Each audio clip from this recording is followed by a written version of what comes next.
खुद ही को कर बुलंद इतना कि हर तकदीर से पहले खुदा खुद बंदे से पूछे बता तेरी वजह क्या है। इन पंक्तियों को अंकिता ओझा ने सच करके दिखाया है। 10th क्लास में सामुदायिक विकास उच्च विद्यालय हिंदी माध्यम से पढ़ी हुई लड़की, 70% के करीब पाई हुई लड़की, 12th क्लास में ग्रेजुएट कॉलेज में, पूरे ग्रेजुएट कॉलेज में रैंक 1 लेके आती है 426 नंबर लाकर। आज हम उनको इस अपने बीच बुलाकर काफी गौरवान्वित महसूस कर रहे हैं। उनका जोरदार ताली से स्वागत करेंगे अंकिता ओझा।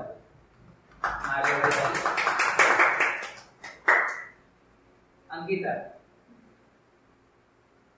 आप पूरे ग्रेजुएट कॉलेज में रैंक 1 लाई, आपका मार्क्स 85.2% है, मैथ्स में 90 है, फिजिक्स में थ्योरी में 57 है, प्रैक्टिकल में मात्र 25 नंबर है और आप 82 लाई।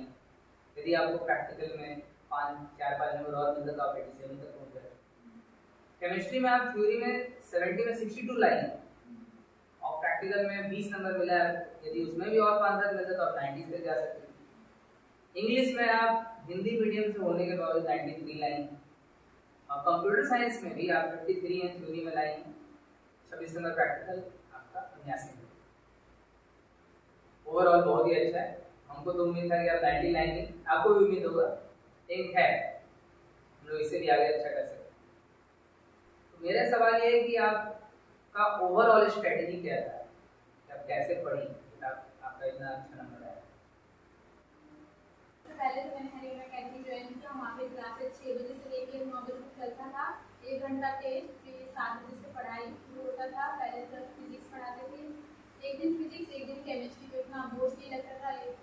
तो एक दिन फिजिक्स एक दिन केमिस्ट्री का लिया करते थे। जो केमिस्ट्री में डाउट होता था सर हमें से सॉल्व करा देते थे, और जो डाउट होता था हम लोग ऑफलाइन भी पूछ सकते थे, ऑनलाइन भी पूछ सकते थे।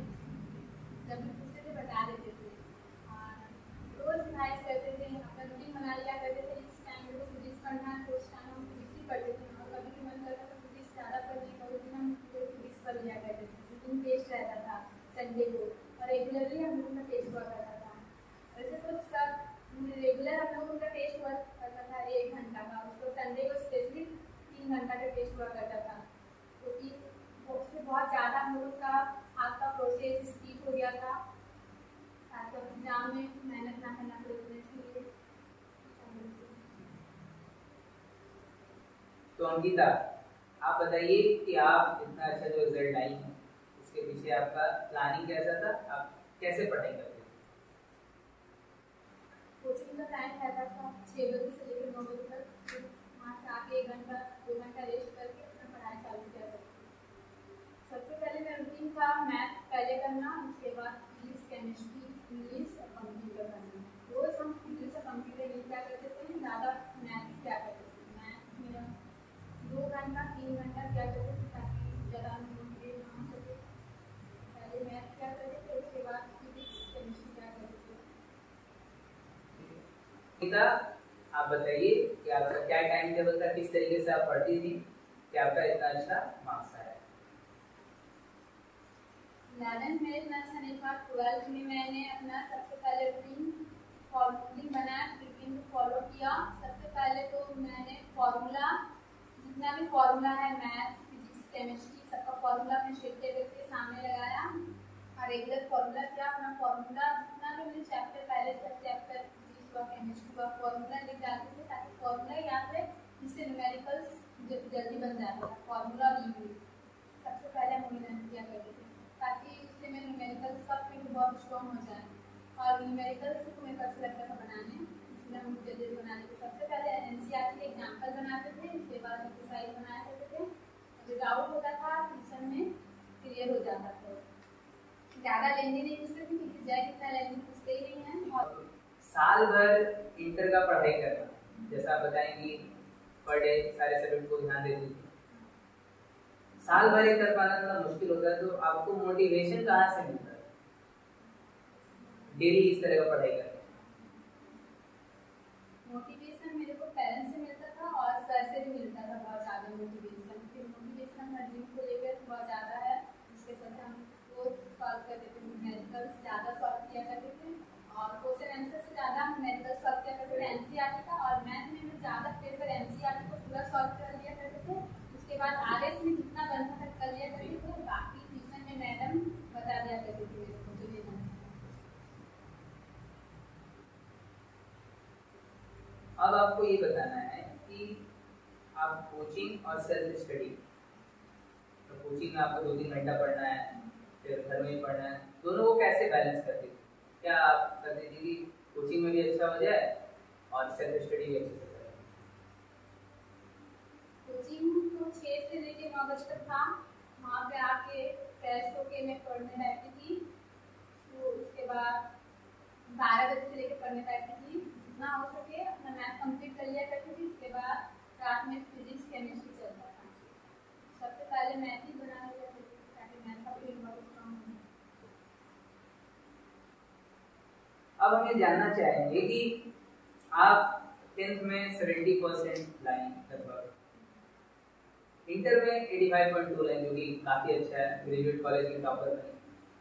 तो आप बताइए कि आपका ये जो इतना अच्छा नंबर आया उसमें आपकी कोचिंग व्योम एकेडमी में पढ़ती थी, उसका क्या योगदान है? पहली बात तो कोचिंग में रेगुलर टेस्ट हुआ करता था 1 घंटा का रोज। सर हम लोगों को पीडीएफ भेजते थे फिजिक्स और केमिस्ट्री और मैथ में रेगुलर टेस्ट होता था 1 घंटा का। फिर संडे में भी 3 घंटा का सर हम लोग मटेरियल भेजते थे, टेस्ट होता था, वहीं पे चेक हुआ करता था, चेक हुआ करता था। फिर हम लोग जो डाउट होता सर में हम लोग बता दिया करते थे। हम लोग जैक में प्रीवियस ईयर क्वेश्चन बना दिया करते थे ज़्यादा लास्ट में। पहले तो हम लोग एनसीईआरटी बनाया करते थे और मटेरियल साल में 3 बार एग्जाम हुआ करता था, वो भी 2-3 मार्क्स का होता था, जिससे हम लोग कहा कि स्पीड बहुत ज़्यादा अच्छा हो गया था एग्जाम के लिए। अब आप बताइए कि कोचिंग से आपको जो मटेरियल मिलता था और जो भी कोचिंग से आपको फैसिलिटी मिलता था, उसके बारे में बच्चों को थोड़ा अच्छे से बताइए। मॉक टेस्ट जो होता था, जो डाउट सेशंस होता था, जो एग्जाम्स होते थे, उसके बारे में अच्छे से बताइए। कोचिंग आपका फाइनल रिजल्ट कैसे डिसाइड किया? कोचिंग में मॉक टेस्ट रेगुलर देना चाहिए, जो कि मैं देती थी रेगुलर टेस्ट। मॉक टेस्ट रोज हुआ करता था, मैं रोज दिया करती थी, उससे मैं खांसी नहीं खाती थी, जिससे हाथ ना लगेगा तो बोझ ना लगे। लास्ट में इतना सारा है, इतना सारा फॉर्मूला उनका हम रोज सर पूछा भी करते थे हम लोग से, और रेगुलर टेस्ट हुआ करता था, जिससे हम बहुत अच्छा हुआ। मटेरियल हम लोग मिलता था संडे को, उससे भी बहुत स्ट्रॉन्ग हो गया था। और सर भी हमें बहुत ज़्यादा मोटिवेशन देते थे कि आ ही जाएगा, तुम कर हम लोग मेहनत करेगी तो आना कुछ भी पॉसिबल है, इम्पॉसिबल पॉसिबल हो जाता है। बस मेहनत किया करते थे और जो मटेरियल मिलता था उसको घर में सॉल्व किया करते, जो नहीं बनता है तो डाउट पूछ लेते थे, सर बता देते। अब आपसे सब्जेक्ट वाइज क्वेश्चन पूछेंगे। आपका फिजिक्स में, जो कि इस बार जैक बोर्ड में थोड़ा टफ पेपर था, फिर भी उसमें आप 70 में 57 नंबर 57 नंबर लाए, उसके लिए आप तैयारी कैसे की? आपको किस तरीके से फिजिक्स को पढ़ी ताकि बच्चों को एक आइडिया लग सके कैसे फिजिक्स पढ़ना है? फिजिक्स इतना टफ हम लोग मानते हैं, टफ तो है नहीं फिजिक्स। आप सबसे पहले एनसीईआरटी का बुक पढ़िए, जो क्लास में पूरा पढ़ा दिया जाता था हम लोग को, बस हम लोग आके रिवाइज किया करते थे फिजिक्स को। सबसे पहले वहाँ पर न्यूमेरिकल्स बना लेते थे, फॉर्मूला यूनिट डायमेंशन सब लर्न कर लिया करते थे, रिवाइज कर लिया करते थे। एनसीईआरटी बना लिया करते जितना बनता है, एडिशनल नहीं पूछते थे क्योंकि जैसे ना पूछते ही नहीं एडिशनल। और उसके बाद अरिहंत बना लिया करते थे जितना न्यूमेरिकल्स बन सके। मेरा फोकस ज़्यादा न्यूमेरिकल्स में। अब है कि जैक बोर्ड के बच्चों को फिजिक्स समझ ही नहीं आता है, तो जैसे हम बताते थे कि आपको फॉर्मूला लिखिए, उसको रिवाइज करिए, उसको अप्लाई करिए, तो आप ऐसा क्या है कि आपको फिजिक्स में इतना अच्छा आएगा? जैसे आप बताएं कि हम प्रैक्टिस किए अरिहंत चैप्टर वाइज सीबीएसई का बनाए, लेकिन ये बाकी बच्चों से हो नहीं पाता है। आपको क्या लगता है कहाँ वो पीछे रह जा रहे हैं? उनको सबसे पहले फॉर्मूला यूनिट ये सब बहुत अच्छे से पता होना चाहिए, हर चीज़ का कॉन्सेप्ट उनको पता होना चाहिए। और जब टीचर में पढ़ाया जाता है तो उसको ध्यान से सुनना चाहिए, इधर उधर ध्यान नहीं देना चाहिए, सबसे पहले वही करना चाहिए। उसके बाद नहीं आता है तो उसको 10 बार, 1 बार, 2 बार, 3 बार, जितना भी आप रिवाइज करिए, उसको सीखिए, डाउट पूछिए, जितना डाउट पूछिए उतना आपका क्लियर हो जाएगा। डाउट पूछिए, नए नए डाउट पूछा अपना अपना टीचर से। मैंने बहुत ही ज़्यादा डाउट पूछा, जो नहीं पूछना चाहिए तो भी पूछ ही लिया है। अब हम जानना चाहेंगे कि केमिस्ट्री में भी आपका 70 में 62 नंबर है। तो केमिस्ट्री में फिजिकल होता है, physical chemistry, inorganic chemistry, organic chemistry. बच्चों का ऑर्गेनिक वीक होता है, फिजिकल सब कर लेते हैं। तो ऑर्गेनिक में आप ऐसा क्या कि आप 62 नंबर लिए? ऑर्गेनिक में मेरे को बहुत अच्छा लगता है। केमिस्ट्री में कुछ अच्छे सब्जेक्ट है, इसलिए ऑर्गेनिक मुझे बहुत ज़्यादा पसंद है। और पसंद नहीं होने से भी आपका होना चाहिए, रिजेक्ट में लाना है, मेरे को पेपर में फोटो लाना है, तो आपको पढ़ना ही होगा। आपका माता पिता का जितना आपको संघर्ष करके आपको पढ़ाते हैं, टीचर आपको इतना ध्यान देते हैं, इतना मेहनत कराते हैं। मेरे से ज़्यादा मेरे टीचर मेरे को मैंने ध्यान दिए थे हम लोग पे, इतना मटेरियल इतना बनाया करते थे कि हम लोग फील्ड बहुत स्ट्रॉन्ग हो गया था। और केमिस्ट्री में सबसे पहले कोई चैप्टर मैंने पढ़ लिया करती थी, और फॉर्मूला होता था। और ऑर्गेनिक में सबसे पहले तो आपको रिएक्शन के बारे में थोड़ा सा बिग क्लास से जानना बहुत जरूरी है। नहीं, आईपीएससी नियम आपको सबसे पहले आना चाहिए। आईपीएससी नियम जिसको आ गया उसको ऑर्गेनिक का तो राजा ही है। तो सबसे पहले आईपीएससी नियम, उसके बाद रिएक्शन को जितना रिवाइज कर सकते हैं, एक दो बार एक दो बार में किसी बात ही नहीं है, रेगुलर कीजिए। और रिएक्शन में जिसको रिएक्शन नहीं हो रहा है स्टडी टेबल के सामने लगा सकते हैं रिएक्शन। हेलो, ऑर्गेनिक केमिस्ट्री में सभी टॉपर्स का एक ही चीज कहना है कि आपको 11th क्लास का जो बेसिक्स होता है, जो आईयूपीएसी नेमिंग आप सीखते हैं, फिर हाइड्रोकार्बन पढ़ते हैं, बहुत जरूरी होता है, क्योंकि 11th से ही इंटरलिंकिंग होता है 12th क्लास का। चलिए, तो आप ऑर्गेनिक सीखने के लिए आपको 11th और 12th दोनों अच्छे से पढ़ना है। अब आप बताइए कि आपका इंग्लिश में भी बहुत अच्छा नंबर 93 नंबर है। इंग्लिश में आपका इतना अच्छा कैसे नंबर है? इंग्लिश का सर हमें स्टोरी बता दिया करते थे क्लास में, कोई स्टोरी आके हम बहुत अच्छे से पढ़ लिया करते थे। भले उसमें तो 1 घंटा आधा घंटा लगे, 1 घंटा आधा घंटा से ज़्यादा इंग्लिश नहीं पढ़ना है। भले आपको समझ आए चलिए, नहीं आता तो हम जाकर अपना क्लास में फिर पूछ लिया करते, सर क्या होगा बता दीजिए। तो सर बता दिया करते थे इंग्लिश ऐसे ही अच्छा होगा। फिर हम जो प्रीवियस ईयर को क्वेश्चन कितना नहीं किए, ऐसे लेकर ये सब किए। उसके बाद इंग्लिश का चैप्टर पढ़ लीजिए, बहुत है चैप्टर समझ के पढ़ लेगा। और लेटर और जो रिपोर्ट वगैरह उसके लेटर को भी टीचर ही हमें बता दिया करते थे, मेरे को इतना लेटर आते नहीं था, टीचर भी हमें बता दिया करते थे। उसके बाद स्ट्रॉन्ग हो गया। और जो आप टेस्ट दी लास्ट में 4-5 आप लोगों का जो टेस्ट हुआ उसका क्या रोल है? टेस्ट का बहुत बड़ा रोल था, जिससे हम लोगों का टाइम मैनेज करना पता चल गया, टाइम कैसे मैनेज किया जाता है।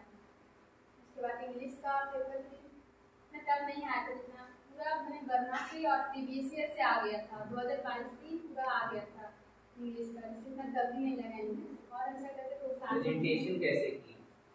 तो सर हमको बता देते पेंसिल से मैंने की, जितना भी क्वेश्चन आंसर लिखेंगे उसका लास्ट में पेंसिल से मार्किंग कर देना चाहिए। उसके बाद ब्लैक पेन और पेंसिल और ब्लू पेन का यूज करना चाहिए। उसके बाद अंडरलाइन कीवर्ड्स वगैरह, अंडरलाइन कीबोर्ड, कोई का नाम, हर एक चैप्टर में क्वेश्चन आंसर हम ऐसे नहीं लिखते थे, क्योंकि हम जैसे बुक में लिखा है तो पहले पोएट का नाम देते थे, उसके बाद अपना क्वेश्चन आंसर लिखना चालू करते थे। हम क्वेश्चन आंसर आज तक रटे नहीं है, पूरा समरी पढ़ लिया करते थे और क्वेश्चन आंसर बना के लिख देते थे। पोएट का नाम, कितना कीवर्ड है, सबको पेंसिल से मार्किंग कर लेते थे। अब आपको क्या लगता है कि आपने अपनी तैयारी में कुछ गलतियां की? यदि कोई गलती है तो बताइए, और यदि नहीं तो जूनियर्स को क्या मैसेज देंगे कि कैसे वो आपके जैसा नंबर लाए, आपसे ज़्यादा नंबर ला सकें? बोलो मैसेज।